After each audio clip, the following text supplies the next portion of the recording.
Alunos, dando continuidade aos nossos assuntos, nós abordamos na semana anterior a questão da chegada dos portugueses aqui no Brasil, né?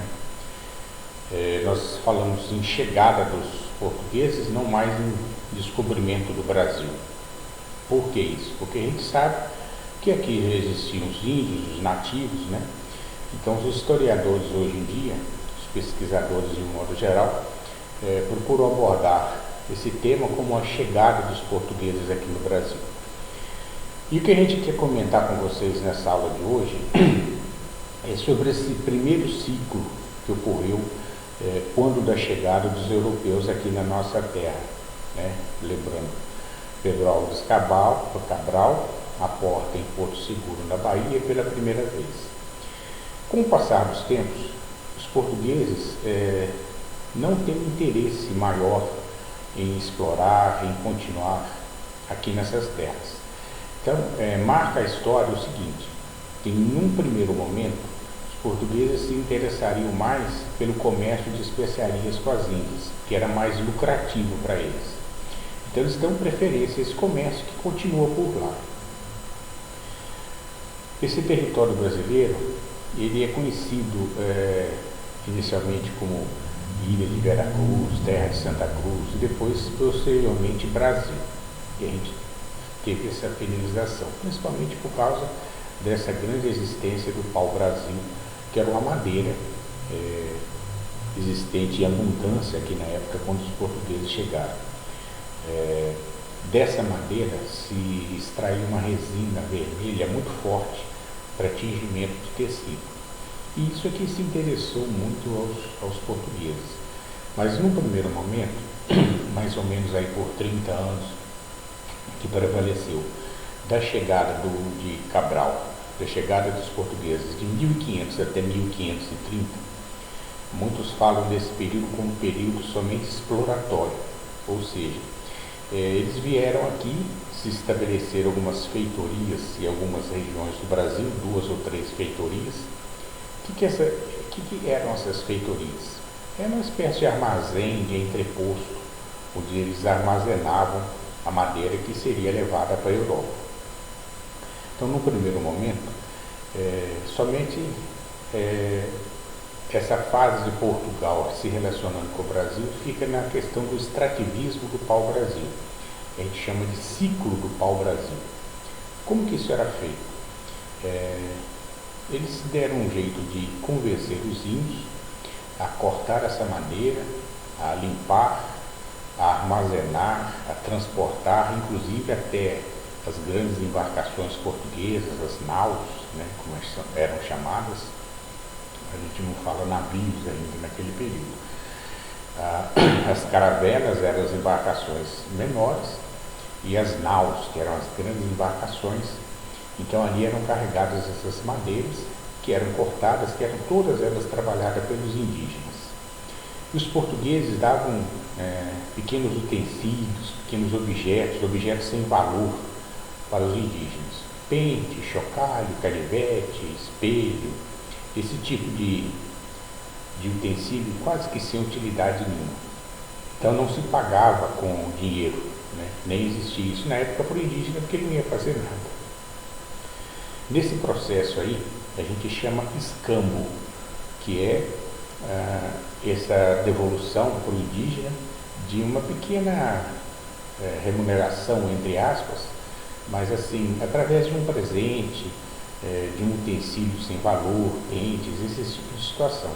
E os indígenas, inocentes como eram, acharam isso o máximo, porque não tinham acesso a isso, ainda estavam numa civilização um pouco mais atrasada, um nível de civilização mais atrasado.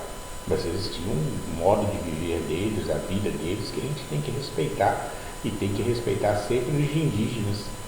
Foram os portugueses que dizimaram diversos povos quando aqui chegaram. Os portugueses invadiram o território dos indígenas. Os territórios aqui eram deles, eles tinham um modo de viver, a fase de civilização deles era aquela, e tinham que ser respeitadas. Se os portugueses estavam num grau maior de desenvolvimento da sua civilização, é uma outra conversa. Mas os portugueses chegaram e invadiram o território indígena. num primeiro momento, foi um relacionamento amistoso, tá? Depois eles foram fazer durante todos esses anos, foram fazendo serviço para os portugueses, recebendo esse escambo, recebendo essa troca aí de presentes, né? Os indígenas fazendo esse trabalho de corte, de trabalhar, de armazenar e de carregar esse pau-brasil nas naus portuguesas, e os portugueses davam em troca esses presentes, essas bugigangas sem valor. Então ele é o chamado escambo. Esse primeiro ciclo, então, é o chamado ciclo do pau-brasil, né? Quando em 1530 aproximadamente, nós tivemos uma primeira vinda ao Brasil de Martim Francisco de Souza, Martim Afonso de Souza, ele vem aqui no Brasil para poder verificar o que estava se acontecendo nessa costa, porque começou-se a ter, como Portugal não interessava nas nossas terras, os franceses começaram a se interessar, né? Holandeses começaram a se interessar e começaram a rondar as costas brasileiras, querendo também essa extração do pau-brasil, né? Então, a partir de 1530 em diante, começa um outro processo, que é o chamado processo da colonização, que aí efetivamente Portugal virá se interessar em povoar essas terras, né? Depois disso a gente tem quase que uma finalização desse ciclo do pau-brasil, não termina de tudo, né? Mas diminui bastante, porque eles nunca tiveram a ideia de replantar esse pau-brasil que eles cortavam, né? Então era um extrativismo realmente, uma depredação dessas árvores, que não haveria um replantio, ou seja, não se interessava em ter uma continuidade do pau-brasil. Então há um declínio. Depois desse povoamento, a gente começa a ter as chamadas capitanias hereditárias, né? Porque o rei português, com medo de invasão de outros povos, de outras nações aqui no Brasil, a gente tem a divisão do nosso território em capitanias, em faixas de terra, tá? E cada faixa de terra dessa foi dada pelo rei, na época, foi dada para algumas pessoas, para alguns aristocratas de confiança do rei português da época. Só que isso não vingou, porque, primeiro, que eles tinham que investir com seu dinheiro próprio nas capitanias. Segundo, muitos eram aristocratas, pessoas de dinheiro lá de Portugal, que nem vieram aqui para o Brasil. Então, somente duas capitanias prosperaram, que foram a de Pernambuco, com produção de cana-de-açúcar, e a de São Vicente, aqui em São Paulo. A grande área territorial do Brasil, a dificuldade de se comunicar, a dificuldade em transporte, a dificuldade em se locomover, tudo isso favoreceu a esse não desenvolvimento, a esse não andar bem dessas capitanias hereditárias, né? Nós temos aí para vocês um texto que eu coloquei sobre capitanias hereditárias, que vocês vão poder detalhar melhor, né? Eu explico no início aí que as capitanias eram um sistema administrativo implementado pela coroa portuguesa no Brasil em 1534, né? Dom João III, ele dividiu então essas terras aí do nosso território para os principais amigos, principais aristocratas, pessoas de sua confiança. E a gente fala de capitanias hereditárias, e aí está explicando, né? Elas poderiam ser passadas de pais para filho, por isso esse nome de capitanias hereditárias, correto? Depois a gente tem uma citação que elas foram implantadas, né, a partir de Martim Afonso de Souza, nome correto, Martim Afonso de Souza, a partir de 1530.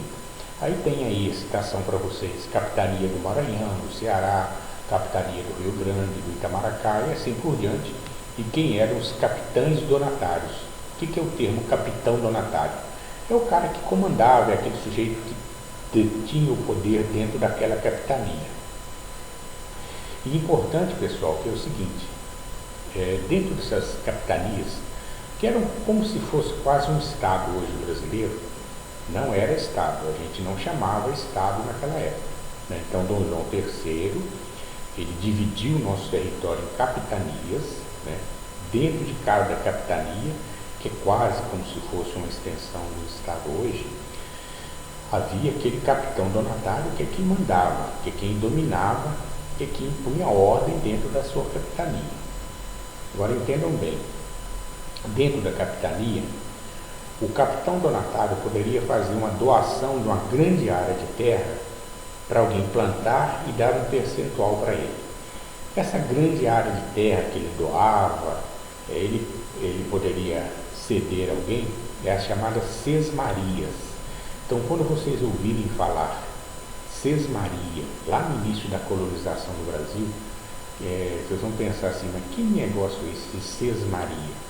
Então, isso ocorria nesse momento, que o capitão donatário, aquele que tinha o poder lá dentro das capitanias, lhe dava uma grande faixa de terra para uma família, para um cara da sua confiança, para um grande produtor, um grande senhor português, porque lembrando, nós já estamos aí dos anos 1530, 1540, já tem brasileiros, né, nascidos aqui, né? Então esse pessoal começa a receber terras e outras pessoas de confiança em Portugal. Então as sesmarias é essa distribuição que os donatários fazem a pessoas de sua confiança, grandes faixas de terra num canto, grandes faixas de terra no outro. Então isso aí a gente chama de sesmarias, tá bom? Quando vocês tiverem a oportunidade de ler, vocês já sabem o que é isso. E a gente comentou dessas duas capitanias, né? Capitania de Pernambuco, comandada por Duarte Coelho, que foi responsável por introduzir o cultivo da cana-de-açúcar. E a capitania de São Vicente, que foi comandada por Martim Afonso de Souza, graças ao tráfico de indígenas que realizavam naquelas terras. Então são as duas capitanias que mais prosperaram, que mais deram certo naquele momento. Depois a gente tem uma segunda parte, que é o seguinte, que quando você tem o declínio das capitanias, aí Dom João, que é o rei português, ele vai implantar um outro sistema que não seja mais as capitanias, um outro sistema administrativo, que vai ser o governo geral, com o chamado governador geral, tá certo? Aí é uma outra situação que a gente vai estudar, que a gente vai verificar na outra oportunidade. Então nós tivemos nessa aula esse primeiro ciclo, o ciclo do pau-brasil, né, 1500 a 1530, onde Portugal não se interessou por essas terras, preferiu as especiarias com as Índias, aquele comércio. Tem esse período exploratório de pau-brasil, os índios fazendo todos os trabalhos, Portugal fazendo, entre aspas, o pagamento, agraciando eles com presentes, com coisas fúteis, sem valor algum, né? Mas os índios aceitavam, que para eles eram novidades. Então, nesse primeiro momento, ocorre esse chamado escambo, né? Que é essa troca entre indígenas, que faziam todo o serviço da madeira, e o pagamento com utensílios, como machados, facas, espelhos, canivetes, assim. Então, o primeiro ciclo do pau-brasil, 1500, 1530. A partir daí, Portugal resolve colonizar o Brasil. Um primeiro sistema administrativo que a gente tem é chamadas capitanias hereditárias, comandada pelos capitães donatários. Tá? Então, capitanias hereditárias, o nosso território foi dividido em diversas faixas, grandes faixas territoriais, como se fossem os estados. Não era estado, a gente não chamava estado naquela época, e nem tinha a dimensão territorial de estado, mas eram grandes faixas territoriais. Então os capitães donatários vieram e assumiram. Só que muitos realmente vieram, mas voltaram, não se interessaram em ficar por aqui, porque eles tinham que fazer investimento do próprio bolso. Além de tudo, a falta de dificuldade de comunicação, dificuldade de transporte, dificuldade de se locomover, largar a metrópole lá em Portugal e deixar suas famílias e vir para uma terra muito atrasada, onde não havia recurso nenhum. Muitos não vieram e acabou que essas capitanias deram errado, ficou aí por 10, 14, 17 anos. Depois disso a gente começa a fase de governos gerais, né?